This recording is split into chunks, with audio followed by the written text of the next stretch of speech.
हैरानी की बात तो देखिए, जिस बालक को माधव एक अनाथ समझकर खाना खिला रहे थे, उसे क्या पता था कि वो पूरे ब्रह्मांड का पेट भरने वाला जगन्नाथ है, जो आज खुद एक निवाले के लिए अपने भक्त के आगे हाथ फैलाए खड़ा था।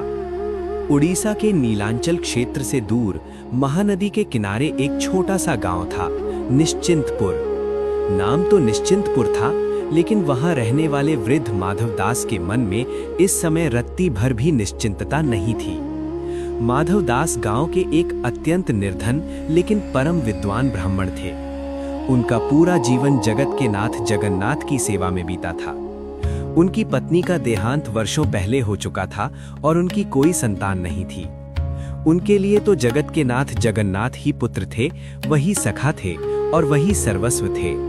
माधवदास का एक नियम था, हर साल आषाढ़ मास की शुक्ल पक्ष की द्वितीया को वे पैदल चलकर पुरी जाते थे, ताकि अपने आराध्य को रथ पर विराजमान देख सकें। लेकिन इस वर्ष समय की गति ने उन्हें असहाय कर दिया था। माधव की आयु 80 वर्ष पार कर चुकी थी। उनके घुटनों में अब इतनी शक्ति नहीं थी कि वे 2 कोस भी चल सकें। उनकी आंखों पर मोतियाबिंद की ऐसी चादर चढ़ी थी कि अब उन्हें सामने खड़ा व्यक्ति भी धुंधला दिखाई देता था। रथ यात्रा में केवल 2 दिन शेष थे। गांव के लोग टोलियां बनाकर मृदंग और झांझ बजाते हुए जय जगन्नाथ के जयकारे लगाते हुए पुरी की ओर प्रस्थान कर रहे थे। माधव अपनी टूटी हुई कुटिया की दहलीज पर बैठे उन लोगों की आहट सुन रहे थे। हर जयकारे के साथ उनका हृदय छलनी हो रहा था। पड़ोस के एक युवक ने पूछा, माधव काका, इस बार रथ यात्रा नहीं चल रहे क्या? माधव ने कांपती आवाज में कहा, बेटा, शरीर साथ नहीं दे रहा, पर मेरा मन तो रथ की डोरी पकड़ने को मचल रहा है। युवक हंसकर बोला, काका, अब घर पर ही भजन करो, भगवान जगन्नाथ क्या सिर्फ मंदिर में ही हैं? कहना आसान था, लेकिन एक भक्त का मन तो साक्षात विग्रह के दर्शनों के लिए व्याकुल था। उस दिन माधव ने अन्न जल का त्याग कर दिया। उन्होंने अपनी कुटिया का दरवाजा भीतर से बंद किया और भगवान की एक छोटी सी मूर्ति के सामने बैठकर फूट फूट कर रोने लगे। उधर पुरी के भव्य मंदिर में रथ यात्रा की तैयारियां जोरों पर थीं। महाप्रभु जगन्नाथ, बलभद्र जी और सुभद्रा जी अनासर यानी विश्राम कक्ष से बाहर आने वाले थे।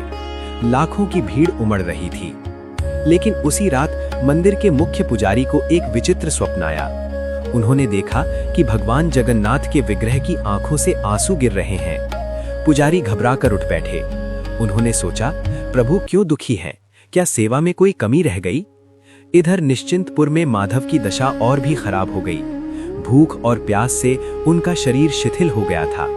वे मूर्छित होने की अवस्था में थे।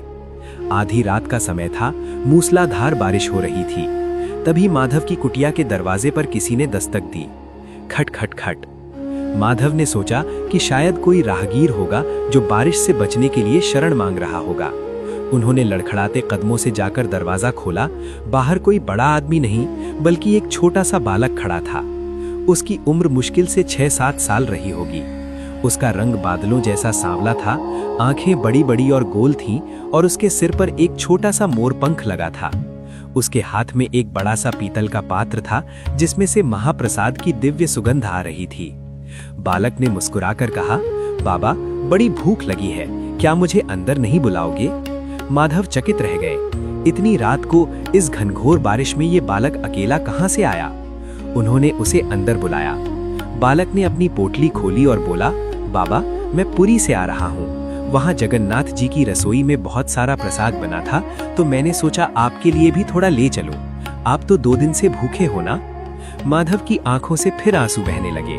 उन्होंने पूछा, बेटा, तुम्हें कैसे पता कि मैं भूखा हूँ और तुम इतनी दूर से मेरे लिए प्रसाद लाए हो? तुम्हारा नाम क्या है?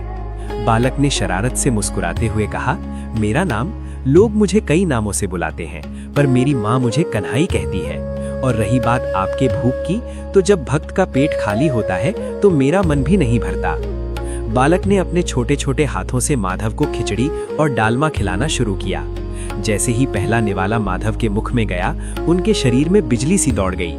उनकी आंखों का धुंधलापन गायब होने लगा। उन्हें ऐसा लगा जैसे उनके शरीर की हर कोशिका पुनर्जीवित हो गई हो। वो स्वाद ऐसा था जो उन्होंने अपने पूरे जीवन में कभी नहीं चखा था। बालक ने कहा, बाबा अब आप सो जाओ, कल सुबह मैं आपको रथ यात्रा दिखाऊंगा। माधव ने कहा, बेटा मैं पुरी कैसे जाऊंगा, मेरे पैर तो चलते ही नहीं। बालक ने बस इतना कहा, मुझ पर भरोसा रखो बाबा, चलना आपको नहीं मुझे है। अगले दिन सुबह जब सूर्य की पहली किरण माधव की कुटिया पर पड़ी तो उन्होंने खुद को बहुत हल्का महसूस किया। वो बालक अभी भी वहीं था। उसने माधव का हाथ पकड़ा और उन्हें गांव के बाहर एक ऊंचे टीले पर ले गया। बालक ने कहा, बाबा अपनी आंखें बंद करो और जगन्नाथ जी का ध्यान करो। जैसे ही माधव ने आंखें बंद की, उन्हें दिव्य शंखों की ध्वनि सुनाई देने लगी। अचानक उनकी बंद आंखों के सामने एक अलौकिक दृश्य उभरा।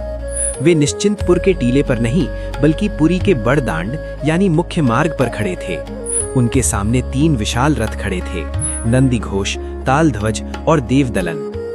उन्होंने देखा कि राजा गजपति सोने की झाड़ू से रथ के सामने सफाई कर रहे हैं। फिर उन्होंने देखा कि महाप्रभु जगन्नाथ को पहांडी यानी झूलते हुए चलने की प्रक्रिया के माध्यम से रथ पर लाया जा रहा है। भगवान का वो विशाल रूप, वो बड़ी बड़ी करुणामयी आंखें देखकर माधव जोर जोर से नाचने लगे। उन्हें ऐसा महसूस हुआ जैसे वे खुद उस रथ की रस्सी खींच रहे हों। पूरे दिन वो बालक माधव के साथ रहा। उसने उन्हें पुरी के कोने कोने के दर्शन कराए, मानो वो कोई गाइड हो। शाम को जब सूरज ढलने लगा तो बालक ने कहा, बाबा अब मेरा जाने का समय हो गया है, मुझे मंदिर पहुंचना है, वरना पुजारी जी परेशान होंगे। माधव ने बालक को रोकना चाहा, बेटा अभी मत जाओ, मैं तुम्हारे बिना कैसे रहूंगा। बालक ने अपना सोने का कंगन उतारकर माधव के हाथ में दिया और कहा, ये निशानी रखो, जब भी मेरी याद आए इसे देख लेना, मैं हमेशा तुम्हारे पास ही हूँ। इतना कहकर बालक गायब हो गया। माधव बदहवास होकर उसे ढूंढने लगे, लेकिन वहां कोई नहीं था। 3 दिन बाद पुरी के मंदिर से कुछ सैनिक और पुजारी निश्चिंतपुर आए। वे गांव में पूछताछ कर रहे थे कि क्या किसी ने मंदिर का स्वर्ण पात्र और रत्न जड़ित कंगन देखा है। जब वे माधव की कुटिया के पास पहुंचे तो उन्होंने देखा कि वो सोने का कंगन माधव के हाथ में था। सैनिकों ने माधव को पकड़ लिया। बूढ़े ब्राह्मण, तुमने मंदिर की संपत्ति चुराई है, तुम्हें इसकी सजा मिलेगी। माधव ने रोते हुए सारी कहानी सुनाई। मैंने नहीं चुराया, वो सांवला बालक मुझे देकर गया है।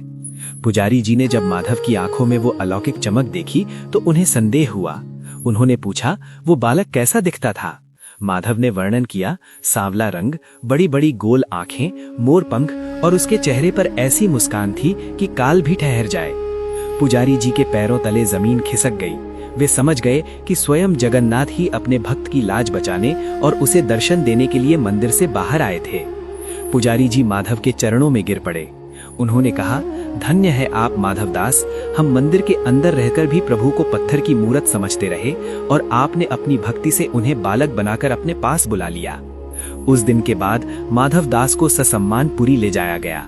वे जब तक जीवित रहे मंदिर की ओर से उनके लिए विशेष महाप्रसाद भेजा जाता था। लेकिन माधव कहते थे कि उस रात जो स्वाद उस बालक के हाथों में था वो दुनिया के किसी भी 56 भोग में नहीं है। ये कहानी हमें सिखाती है कि भगवान केवल मंदिर की 4 दीवारी में कैद नहीं है, वे भाव के भूखे हैं। यदि कोई भक्त सच्चे मन से पुकारता है तो वे वैकुंठ छोड़कर एक साधारण बालक के रूप में भी आ सकते हैं। वे कभी रसोइया बनते हैं तो कभी सारथी तो कभी पहरेदार। भगवान जगन्नाथ की जय।